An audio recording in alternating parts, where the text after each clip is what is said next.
আমার কোনো কোয়ার্টিস যদি কখনো আমার পছন্দ হয় নাই, আমি স্ট্রেইট বলছি যে ভাই আমার ডেট নাই, অথবা বলছি আচ্ছা এই কাজটা না করি। কিন্তু আমি কখনো কারো হক মেরে খাই নাই, আমি কাউকে রিজিকে টান দেই নাই। আজকে কিছু কথা বলবো, কথাগুলো যদি আপনার মনে হয় যে আপনাকে নিয়ে বলছি, please wear the shoes Cinderella and to whom it may concern. আপনারা অনেক লাকি, আপনারা অনেক লাকি, বিকজ আপনারা যতই কুকর্ম করেন না কেন কেউ জানে না। তো যেহেতু কেউ জানে না, আপনারা মনে করেন যে আপনারা কোনো অন্যায় করেন নাই।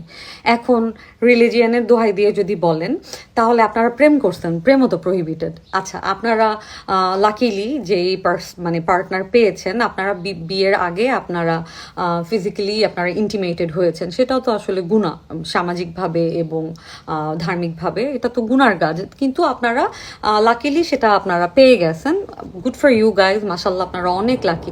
কিন্তু আরেকটা মানুষকে যখন আপনারা জাজ করতে যান, তখন আপনাদের মনে থাকে না যে এই সেম কাজটা তো আজকে যদি আপনার কপাল খারাপ হইতো, ওই পার্টনারটাকে আপনারা নাও পেতে পারতেন, রাইট? আচ্ছা, এরপরে আসেন যারা হাজব্যান্ড রেখে অন্য ছেলেদের সাথে মেন্টালি বা ফিজিক্যালি এক ধরনের অ্যাটাচমেন্টে আছেন, মানুষ জানে না, কিন্তু আপনারা দুজন জানেন আর আল্লাহ জানে যে আপনারা এগুলা করতেছেন, ইটিস পিটিস। সো ওইটা যখন মানুষ জানে না, কিন্তু আপনারা আবার মানুষকে জাজ করতে যান, ও ভালো না, ও ওই মেয়ে ভালো না, ও এই এতগুলা বিয়ে করছে, ও এতগুলা প্রেম করছে, বা নিন্দা, এই নিন্দাটাও তো আসলে আমাদের রিলিজিয়ানে মানা করে দিছে। গিবত নাকি করলে আমরা যে দোয়া করি, সেই দোয়া নাকি কোনোদিন কবুল হয় না। তো আবার দোয়া করে কিন্তু একটা বড় গুণ, মানে একটা ভালো জিনিস আমার করে দিতেছেন, সেটা হইতেছে যে আপনারা গালিগালাজ করেন, মাঝে মাঝে গুনাহ করতেছেন, আপনাদের যদি কোনো গুড দিক থেকেও থাকে, সেটাও কিন্তু আমার কাছে, আমার ভাগে চলে আসবে, এটা আমাদের হাদিসে বলা আছে।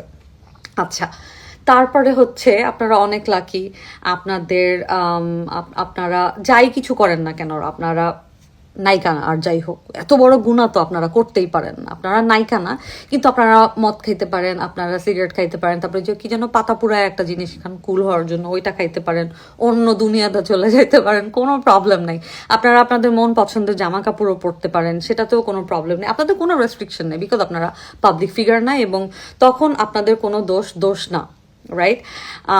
তারপরে হচ্ছে আপনারা মানুষের হক মেরে খান, আপনারা চাঁদাবাজি করেন, মাস্তানি করেন, মানুষের হক মেরে খান, তখনও আপনারা অন্য মানুষকে নিয়ে আপনারা গসিপ করতে পছন্দ করেন। আমাদের বাসায় যে চালটা আসে, সেই চালটা আমার বাবা মার অনেক কষ্টের টাকার চাল আসে, মানে আমি আজ পর্যন্ত, আমি গত 15-20 বছর ধরে আমি দেখতেছি আমার বাপ মা ঢাকায় যায়, শরীয়তপুর যায়, একদিনের মধ্যে 2-3 বার করে যাচ্ছে আসছে। তো আমি অ্যাটলিস্ট জানি যে আমার মানে মামা, খালু, চাচা, যেই মানে মানে কেউ যদিও এই টাইপের কিছুতে ইনভলভ হোক না কেন, আমার বাবা, মানে আমাদের বাসায় ওই চালটা আসে না, মানুষের হক নষ্ট করার চালটা বাসায় আসে না।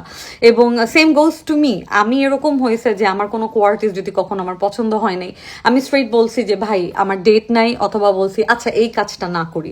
কিন্তু আমি কখনো কারো হক মেরে খাই নাই, আমি কাউকে রিজিকে টান দেই নাই, আমি সরে গেছি ওই কাজটা থেকে, কিন্তু আমি কখনো কারো রিজিক নষ্ট করি নাই, কারণ আমি কেউ না, একজনের ঠিক করার রিজিক আমি নষ্ট করার কেউ না। সো আমি আর যাই হোক, আমি মানুষের হক মেরে খাই নাই ভাই, এতটুকু মানে অহংকার আমাকে করতে দেন। হ্যাঁ, মানে এটা আমি লাকি যে আমি এটা, এই চিন্তাটা আমার মাথায় আছে। তো শুকুর আলহামদুলিল্লাহ, আপনারা যারা আমাকে নিয়ে অনেকে আছেন যে আপনারা অনেক কিছু করেন, আবার মানুষের চোখে আমাকে নিয়ে অনেক অ্যাশেমড ফিল করেন, কিন্তু আপনারা ডিপ ডাউনে সবই করেন।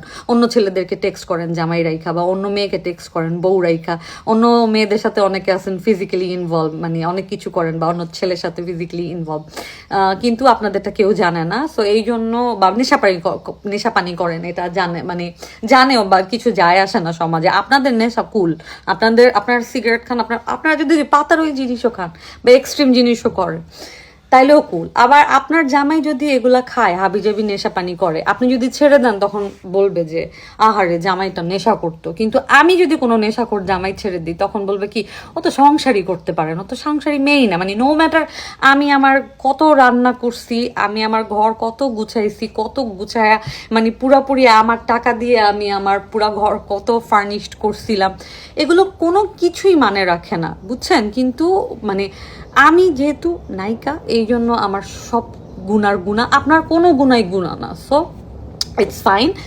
অ্যান্ড আপনারা অনেক লাকি, আপনাদের দোষ কখনোই দোষ না। এবং আই আন্ডারস্ট্যান্ড, আমি আসলে সবসময় আর একটু সরি, একটু হয়তো কটু কথা বলবো, খারাপ লাগবে আপনাদের কাছে। আমি সবসময় একটা কথা বলি যে প্রথমত আমি বিচার করার কেউ না, আমার সাথে কেউ অন্যায় করলে আমি সেটা আল্লাহর উপরে ছেড়ে দিই। আরেকটা কথা হচ্ছে, শুনতে বাজে লাগে বাট আমি আমার নিজেকে বুঝাই যে আমি অসুন্দর মানুষ আর হচ্ছে অর্ধশিক্ষিত মানুষদের সাথে আমি লাগতে যাই না। এদের কোনো বুক পিট নাই, এদের কোনো মানে মানে হারাবার কিছু নাই। সো এদের সাথে আমি লাগতে যাই না, এদেরকে আমি কটু কথা বলতেও চাই না। এমনিতেই বেচারারা ড্রপ আউট, এমনিতেই বেচারারা দেখতে শুনতে অত ভালো না, মানে কি বলবো, inside and out they are not very beautiful. So so এদের সাথে আসলে আমি লাগতে যাই না। অ্যান্ড আমি তো এত কমপ্লিমেন্ট পাইছি যে আমার মনে আছে আমার একটা ফিমেল কলিগ আরও কয়েক বছর আগে আমাকে বলছিল যে আপু তোমার বোনের বিয়েতে, আমার কোন একটা কাজিনের বিয়েতে আমাকে দেখতে নাকি এত সুন্দর লাগছে, ও ভয় পেয়ে গেছে, বলছে তোমাকে বোর্ড থেকে দেখতে সুন্দর লাগতেছে, আমি আমার বিয়েতে তোমাকে দাওয়াত দিব না।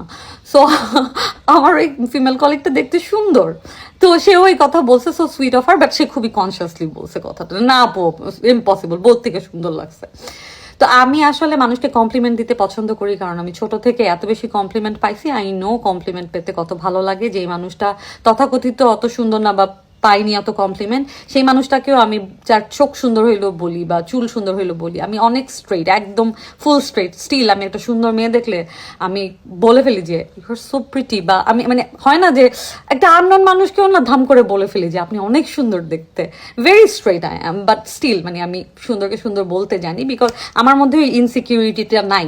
এবং যেহেতু আমি একটা ইম্পর্টেন্ট পার্সন এন্টারটেইনমেন্ট জগতে হলেও, কারণ আমি এরকম অনেক জায়গায় গিয়ে আমার বিভিন্ন নাটকের জন্য মানুষের মানে হয় না যে যে কর্পোরেট লোকটা, মানে ধরেন ব্যাংকের এমডি বা ম্যানেজার বা একটা ভালো একটা পজিশনে আছে, বা এয়ারপোর্টের ভালো একটা পজিশনে আছে, বা যে কোনো একটা ভালো রেস্টুরেন্ট খুবই কি বলে কি বলবো মানে 5 স্টার কোনো আই এম সরি আমার এক্সাক্ট ওয়ার্ডটা মনে পড়ছে না, ফাইন ডাইন, এরা তো আসলে যথেষ্ট কোয়ালিফাইড হয়, এরা আমার বিভিন্ন ক্যারেক্টার নিয়ে আমাকে মানে অনেক কথা বলে। সো ডেফিনেটলি আমি সমাজে ইম্পর্টেন্ট কেউ আপনার কাছে নাই হইতে পারি, কারণ আমি নায়িকা হইছি খারাপ। আপনি কি করছেন, আপনার কন্ট্রিবিউশন কি এই দেশের জন্য, আপনার ফ্যামিলির জন্য?